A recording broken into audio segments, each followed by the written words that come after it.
오늘 하나님의 말씀은 시편 74편 이제 마지막 단락입니다. 18절로부터 23절 단락인데 이 단락이 이제 미래에 대한 거를 바라보고 하나님께 기도하는 거예요. 그러니까 이 앞에 단락을 보면은 이제 하나님이 과거에 어떻게 능력과 주권으로 온 세상에 나타내셨는가를 회고했어요. 기억을 하고 그러면서 이제 미래를 향해 주의 백성이 당면하고 있는 현재의 절망적인 현실을 하나님이 개입하셔서 바꿔달라 이렇게 미래를 향해서 기도하는 거예요. 여기에 핵심은 하나님의 기억하심이에요.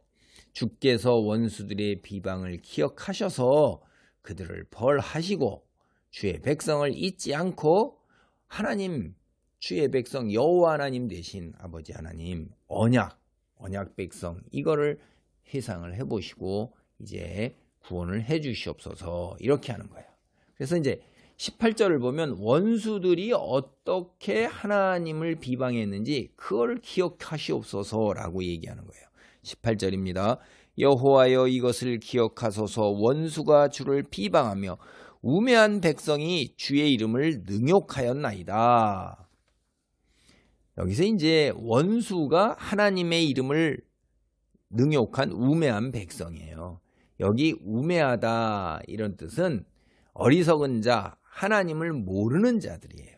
그러니까 하나님에 대해서 전혀 아는 바가 있기 때문에 그들이 하나님의 이름을 능욕을 한 거죠. 19절로 20절 보겠습니다. 주의 맷비둘기의 생명을 들짐승에게 주지 마시며 주의 가난한 자의 목숨을 영원히 잊지 마소서. 그 언약을 눈여겨보소서. 무릇 땅의 어두운 곳에 포악한 자의 처소가 가득하나이다. 주의 맷비둘기라는 거는요, 야생비둘기, 산비둘기예요. 그래서 이제 원수는 앞에서 이제 우매한 백성인데 그들이 들짐승이에요. 산비둘기나 이런 것 같은 것들은 우리가 이게 먹이사슬에서 밑에 있으니까 들짐승들이 잡아먹는데 한 입값도 되지 않죠. 그냥 맷비둘기 이런 것들 야생비둘기 힘이 없다 이 말이죠. 그러니까 주의 백성들은 이렇게 원수들 들짐승이 잡아먹으려 하는 이런 맷비둘기처럼 연약하고 힘이 없다 하는 걸 이야기하는 겁니다. 그리고 또 그들은 가난해요.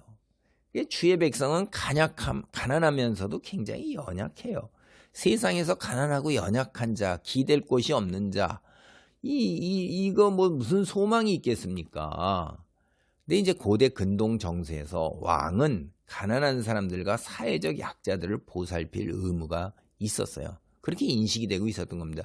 사실 이거 우리도 1443년 제가 뭐 이런데 세종대왕 시기에 뭐 이런 거 보면 건농교문이니 뭐 이런 게 있어요. 농사를 장려할 때 백성들을 먹여 살리고 그다음에 백성들의 그 등따 숫고 배부르게 하는 게 이게 왕이 해야 할 일이에요. 인구가 없으면 나라가 설 수가 없기 때문에 기본적으로 동서양을 막론하고 오래때부터 이제 이런 사람까지도 왕이 보살필 의무가 있는 거죠. 이런 거를 배경으로 해서 하나님의 백성이 이렇게 연약하고 가난합니다. 그러니까 보호해 주시옵소서 이렇게 하는 거예요. 하나님 언약을 생각하시면서 언약을 기억하시면서 여호와 하나님 하나님의 백성 언약을 기억하시면서 온 세상에 폭력이 가득합니다. 성전에도 폭력이 가득하고 또 사회의 뒷골목 어둡고 은밀한 곳에도 폭력이 만연하단 말이에요. 땅의 어두운 곳 온 땅이 다 악과 폭력으로 물들어 있는 절망적인 빛 대신 빛이 가득한 성전뿐만 아니라 그러니까 그런 이 세상의 뒷골목까지도 다 악과 폭력으로 온 세상 도처 어디 악과 폭력이 없는 곳이 없어요. 들짐승이 없는 곳이 없다 이 말이에요. 하나님을 능욕하는 자가 없는 곳이 없다 이 말이에요. 이 얼마나 절망적인 상황입니까? 굉장히 절망적인 상황이죠. 21절입니다. 학대받은 자가 부끄러이 돌아가게 하지 마시고 가난한 자와 궁핍한 자가 주의 이름을 찬송하게 하소서. 하나님이여 일어나 주의 원통함을 푸시고 우매한 자가 종일 주를 비방하는 것을 기억하소서. 그러니까 이 맷비둘기 같은 주의 가난하고 연약한 백성들은 사회의 이 폭력 속에 그대로 노출돼서 폭력과 강압과 그 탄압 속에서 갈취당하고 빼앗김 당하는 거예요. 뭐 어디다가 기댈 게 없어요. 근데 주의 백성만 이렇게 원통함을 당하나요? 그게 아니에요. 하나님도 매일 온갖 비방에 시달리는 거예요. 소위 요새 말로 하면 이제 개독교 같은 거죠. 일부 사람들이 사실 없는 사실을 만들어내기도 하고 또 왜곡시키고 침소봉대하고 이러면서 온갖 비방으로, 그러니까 하나님이 일어나셔서 스스로 방어하세요. 하나님 일어나소서요. 주여 하나님이여 일어나소서. 이거 전쟁하러 떠날 때 군사들이 다 함께 사기를 북돋으라고 외치고 진영을 전쟁을 떠나는 거예요. 그런 거예요. 원수에게 반격하셔서 주님 비방하는 자들, 어리석은 자들, 우매한 자들, 알지도 못하는 자들의 그 소리가 다 헛소리에 불과하다는 것, 그거를 갖다 온천하에 드러내시옵소서라는 거예요. 주의 백성이 주님을 변호해 줄 수 있다면 참으로 좋은데, 하나님의 백성이 봐라, 하나님의 백성이 이처럼 사회적 지위와 권력과 재물과 재능이 있다는 걸 드러내야 되는데, 안타깝게도 지금 주의 백성은 어떻게 해요? 가난하고 연약해요. 그걸 증명할 여력이 없어요. 이게 다 지금 멸망당하고 파괴된 상황이잖아요. 바벨론이 쳐들어와서 586년에 보면 성전까지 다 멸망당하고 다 파괴되고 불타고, 뭐 주의 백성은 대부분 죽고 남은 자들 포로로 끌려가는 상황에 뭘 어떻게 입증을 하나님이 살아계시고 하나님이 통치자라는 걸 어떻게 입증하겠어요? 이제 주님이 스스로 하셔야 됩니다. 이런 거예요. 이게 이제 재판정에서 하는 그런 다툼도 배경이 되고 있는 거예요. 법적인 용어죠. 그래서 23절입니다. 주의 제적들의 소리를 잊지 마소서. 일어나 주께 항거하는 자의 떠드는 소리가 항상 주께 상달되나이다. 주를 대적하는 자 잊지 말라고 한 번 더 이제 마무리를 하는 겁니다. 주님을 비방하며 내뱉는 소리가 주님께 올라간다 이 말이에요. 하나님이 어디 계시냐? 내 주먹을 믿어라. 내 돈으로, 내 권력으로 내가 당장 너를 죽이기도 하고 살릴 수도 있다. 이건 뭐 영화나 드라마 같은 대사에 많이 나오잖아요. 기독교 믿는 신앙 때문에 그렇게 죽어가는 자들, 포교하러 가서 죽어가는 자들이나 혹은 침략자들에게서 개종할 거를 할 때 그리 아니하실지라도 라고 죽음으로 나갈 때 그냥 내가 너를 살려줄 수 있는데 말 한마디만 하면, 여기 예수님의 그림 밟으면 일본에서 벌어진 상황이죠. 신부들이 포교하러 왔을 때 엄청나게 많은 신자들 다 죽여나가는데 신부 보고 너가 여기 그림 밟고 지나가서 이거 깨트리고 예수님 얼굴 밟고 지나가면 살려주마. 하나님이 과연 계십니까? 어찌하여 이렇게 많은 포교 간신에서 있는 자들 다